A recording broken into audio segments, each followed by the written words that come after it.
pre-season. And you talk about Liverpool, you know, on holidays at the moment, they want to retain that Premier League. But I'm sure as well, I know how much the Premier League means to Liverpool Football Club, and more so because the last time they won it, there weren't any supporters. You could see how much it meant to them. But of course, Arne Slot will also want to make a mark in Europe as well, won't he, next season? Of course. Liverpool's history is not just winning trophies, but going to the darkest, deepest depths of European competition. You know, they've won the Champions League on multiple occasions. They had all that success in the 80s. Jurgen Klopp rejuvenated that team to show that they could once again go toe-to-toe with European giants and get to Champions League finals and win the Champions League. And that's now on the agenda for Arne Slot. He's not only creating a team that he thinks will compete and win the Premier League, but it's how can we go and do what Real Madrid do? How can we go and dominate in Europe? That's what is on our agenda now. That's what we need to do. And that's what we're building a team for right now.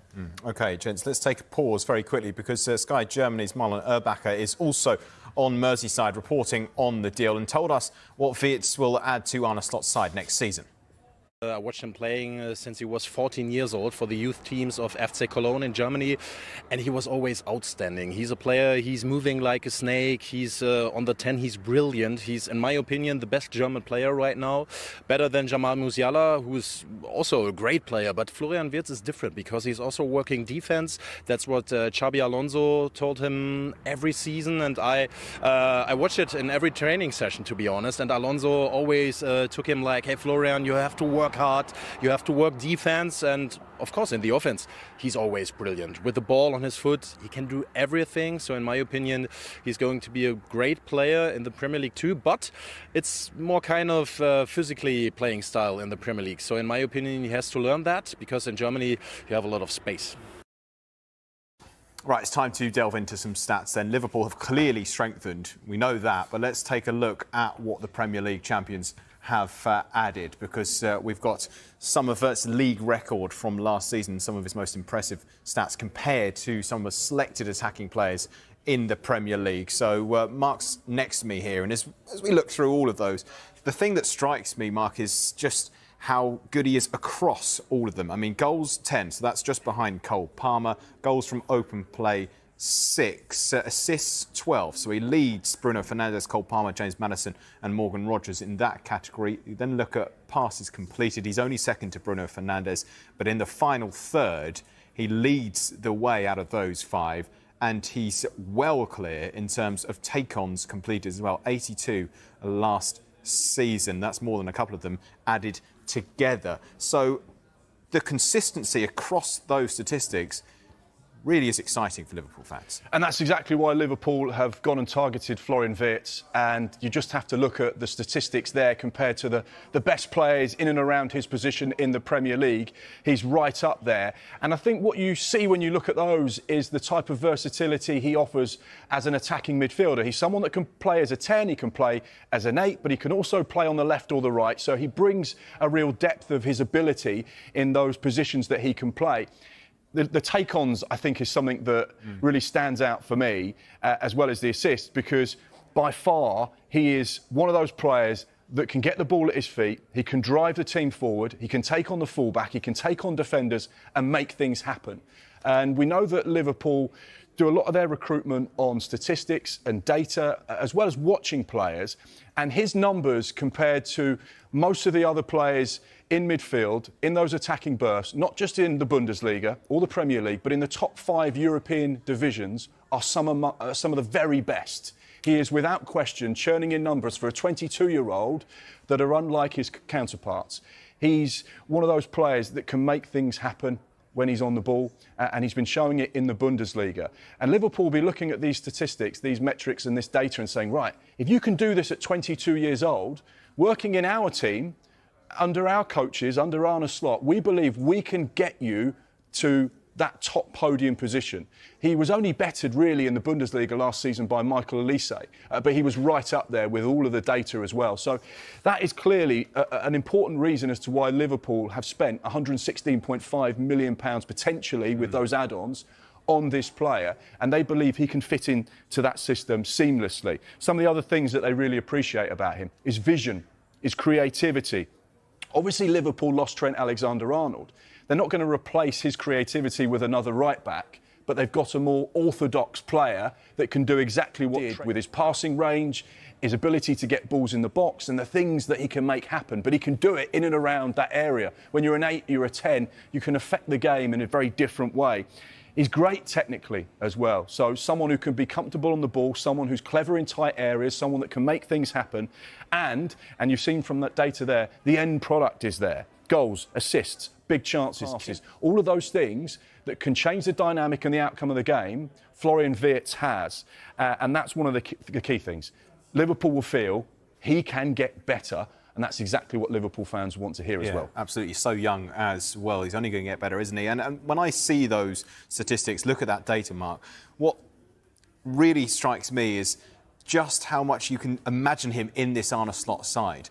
So a really targeted transfer. And, I mean, it's common knowledge that players, you know, clubs will go for players that directly suit their style of play, but you can just see from some of those stats that he is really going to buy into the way that Arne Slot's trying to make this Liverpool side play, isn't he? And actually, he's probably going to take them to the next level somehow. He's going to be a player that will have a huge impact at Anfield, and you already start to think about those relationships that are going to be so key. If he's playing as a 10 and he's got Mo Salah on the right-hand side, if he's got Cody Gakpo or Luis Diaz on the left-hand side, they have a striker through the middle, and you can start to formulate and see the patterns of play and the way they'll work together, and they'll complement each other as well. That's a big thing, as I say, that Liverpool do. They'll want to have players that can fit into the system and work with each other. It's not about individuals, it's about a collective. It's about how can the team be stronger? How can we get the best out of Mo Salah by putting a player in there that's going to help him do that?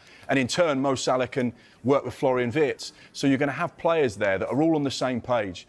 And this can be only described as a really exciting signing for Arne Slot, for Liverpool, and for what they're trying to do with this team at the moment. This is huge news, and I think it's the brilliant way to start the transfer window when you've got a club like Liverpool, the Premier League champions, that are not messing around.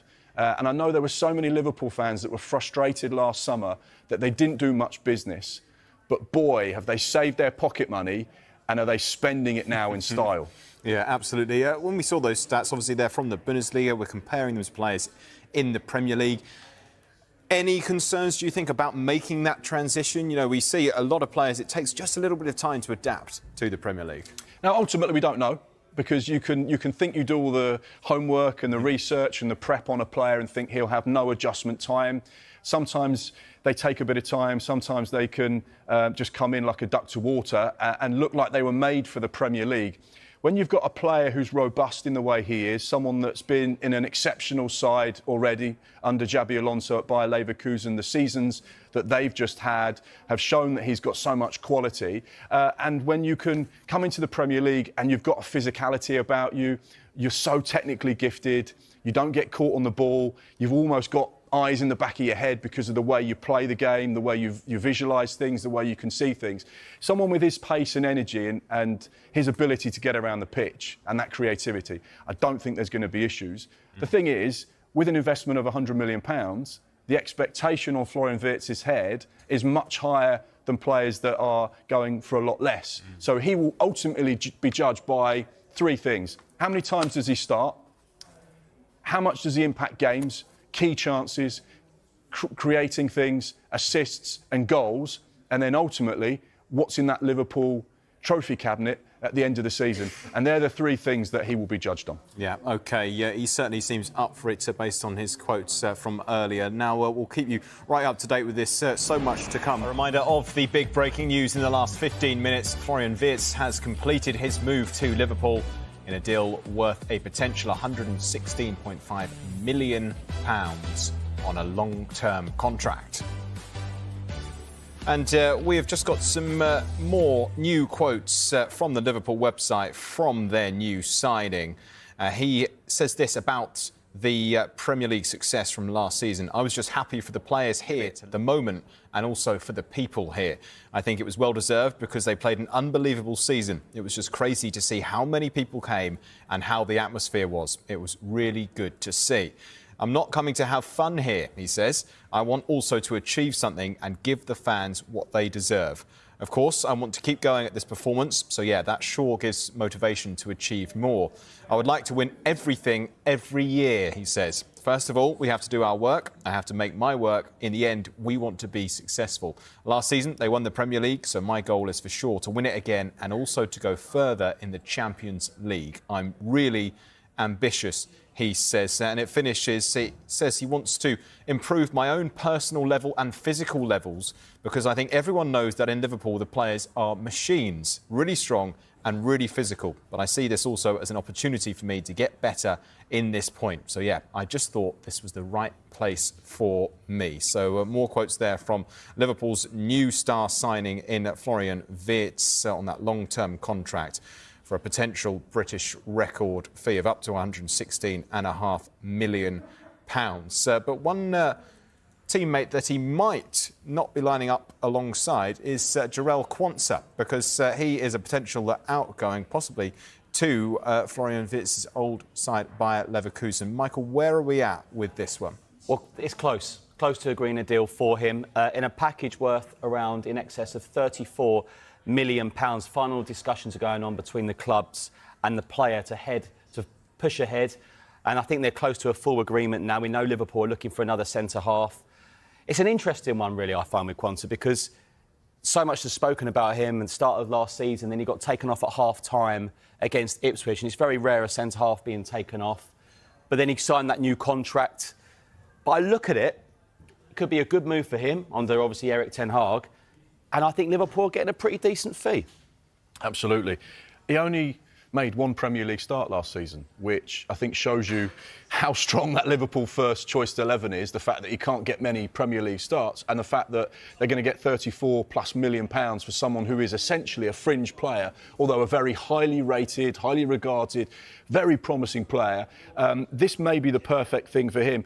He could potentially go over to Bayer Leverkusen and then you could see him come back to the Premier League in 2 or 3 years' time. You just have to look at what the German clubs have done with regards to their business recently, and that's they sign young British players, the likes of Jadon Sancho or Jude Bellingham, and then try and develop them, Jamie Gittings, and then sell them for a huge profit back to the Premier League after a few years of development. So, yeah, this maybe could be in that similar type of mould. But we know that Liverpool are still in the market for centre-backs because Konate, another player that's very much on the agenda during this summer's transfer window, only has 1 year left on his current Liverpool contract. So therefore, you'd imagine that could be another area of interest for Arne Slot over the course of this summer. They were in for Dean Howson, couldn't get the right deal on the table. Ultimately, the player was always going to choose his boyhood club, Real Madrid. But we know this is definitely an area to target for Liverpool. We'll talk about that more in a minute because I want to ask you, Michael, about Marc Guehi. But first, Mark, I just want to talk about how Florian Wirtz comes from Bayer Leverkusen to Liverpool for a lot of money. Jurgen Quansah, in the same breath, looks like he's going the other way for a pretty substantial fee as well. Now, back in the day, it would always be that you might do a big deal and you chuck in a player or even 2 or 3 players or whatever to bring that fee down. Doesn't seem like that happens anymore. Is there any reason for that? There's no one reason. Obviously, the transfer market is now very different to what it was maybe 10, 15 years ago. It's regulated in a different way. PSR is obviously a big factor now, so everything has to be done by the book because these calculations, these transfer fees, these agency fees, these wages all have to go in that spreadsheet so that teams can work out where they are with regards to the rules. You're allowed to lose £105 million over a 3-year rolling period. So therefore, everything has to be done in an efficient and sort of simple way so that the Premier League understand the value of each player. There are often knock-on effects as well if players have certain clauses in their contracts, if players go for certain fees. For an example, I'll just give you a very quick example of a player. When I was at Bournemouth many, many years ago, we paid £15,000 for the player. Someone who was involved in the deal, a sponsor. Basically, anything that they got on top of £15,000 would be profit for the sponsor and so on and so forth. However, he went as a trade with another player and he didn't get any money at all. So things like that can often confuse the issue. So these days, it's all black and white. This is one transfer. It's a separate transfer. We may be in dialogue about another player, but all the deals with regards to the paperwork have to be completely clean. OK, let's go back then, Michael, to talking about Liverpool centre-backs, because as Mark was mentioning, an area that they're interested in strengthening, particularly if Quansah goes. So, Marc Guehi, could he be heading to Anfield? Possibly. I think this is the time where he will depart Crystal Palace. Yeah. Any player that's won the FA Cup is going to be a club legend for Crystal Palace. There's no doubt about that. He's obviously highly regarded in the England setup. And Palace are already his replacement. We told you yesterday, Ousmane Diamonde is a player Oliver Glasner would like to bring in. But look, it's an interesting one with Marc Guehi, because I mean, Mark and I were on the transfer show last year talking about bid after bid after bid from Newcastle United. Big money as well. But Steve Parish and Crystal Palace knocked it back every time because they wanted to have a good season. You know what? They had a really good season. They won the FA Cup. So they're not going to get 70 million this summer. Maybe, 35, 40 you might be talking about. But that's one very much to keep an eye on. And I'm sure Crystal Palace will wish him all the very best if he does move on this summer. OK, we keep a close eye on. Welcome back to the Transfer Show, and a reminder of the big breaking news. Florian Wirtz is now a Liverpool player. The deal includes a guaranteed £100 and a further 16 million in add-ons. Should those add-ons be achieved, Wirtz's move to Anfield would become a British transfer record. Wirtz, who is 22, has signed a long-term deal at Anfield, and we can hear from him now. So, Florian, it's done. You're finally a Liverpool player. How are you feeling? Yeah, I feel very happy and very proud. And finally, it's done. And I was waiting for a long time, and finally it's done. And I'm really happy. It's clear you had some options this summer, including the chance to stay at Leverkusen. So why Liverpool? Why are Liverpool the right choice? I just thought that it was the right point in my career to make a next step. And of course, I wanted to get to a club who's like from the top 3 in the world. And in my opinion, Liverpool was one of them. And I just saw myself in the best hands in Liverpool. And I was really convinced by the people here, by the idea, and everything what the club offers me. Was really good, and in the end, also easy to decide for me to come to Liverpool. The Liverpool fans are excited that you're joining the club. They've been waiting for us to announce this transfer. What would you say to the Liverpool fans? What I would say? Don't know. I would say thank you for the support. Of course, saw on Instagram or everywhere else that they are wanting me to come, and so I would say thank you for the support, and I'm really looking forward to play in front of them and achieve together big things. So I'm really happy to come, and sorry for the long wait. Well, there you go. Florian Wirtz, the new man at Anfield, apologises for the long wait, but I'm sure it's a wait that's going to be worth it for Liverpool fans. Well, another player who appears to be heading to Anfield is Bournemouth's Milos Kerkez. Mark, what a week or so this could be for the club, but when can we expect this announcement? This announcement, I think, will come at the beginning of next week. I believe we've got a little bit of information there, and his medical is due to happen on Tuesday. It's probably not going to be, you'd imagine, Tuesday night, maybe possibly into Wednesday morning. But the deal has been agreed at £40 million. It's one of those rare deals, actually, which I think is £40 million with no add-ons. It's just a straight £40 million. I know that Bournemouth were hoping to get a little bit more in the add-ons, but I think the negotiation was quite straightforward. Richard Hughes worked at Bournemouth for 15 years, now the sporting director at Liverpool, and obviously Thiago Pinto, Simon Francis at Bournemouth now. Obviously all work together, they know each other, they know how they operate, and I think the negotiations were quite simple. This is the price we'll pay. We'd like a bit more. No, you've got to pay this price. Fine, done and dusted. So, yeah, we know that that one is virtually all done between the two clubs. They were sorting out some of the finer details, but I believe that's all been sorted. Medical on Tuesday, and Arne Slot will have a third left-back in that Liverpool squad, which would probably leave you to believe one of the others may be on their way out of Anfield. But, yeah, that would be, what, the third player that Liverpool sign this summer and take their spending to almost 170, 180 million pounds, and we're not even in July. Yeah, pretty good going, isn't it? They certainly haven't wasted any time. I'm sure Liverpool fans will be delighted as well with the early moves. Let's back to the transfer show, and what a sight this is for Liverpool fans, because you have now secured the most expensive player in your club's history. Florian Wirtz has arrived for an initial £100 million, could rise to £116 million from Bayer Leverkusen. What an exciting prospect that is for Liverpool for the upcoming season. Plenty more to come on him throughout the evening, but away from the transfer... This is Sport Lab, where football meets insight. The transfer market's heating up, and Bournemouth are right at the centre of it. Let's dive into the latest moves involving PSG and Liverpool. Paris Saint-Germain have come back with a second bid for Bournemouth's Ilya Zabany, this time worth £55 million. But Bournemouth aren't budging. They value the 22-year-old Ukrainian international closer to £70 million. PSG's first offer, £40 million plus £5 million in add-ons, was flat-out rejected. Now, the European champions are testing Bournemouth's resolve again. Over at Anfield, Liverpool are close to finalising a £40 million deal for Milos Kerkez, also from Bournemouth.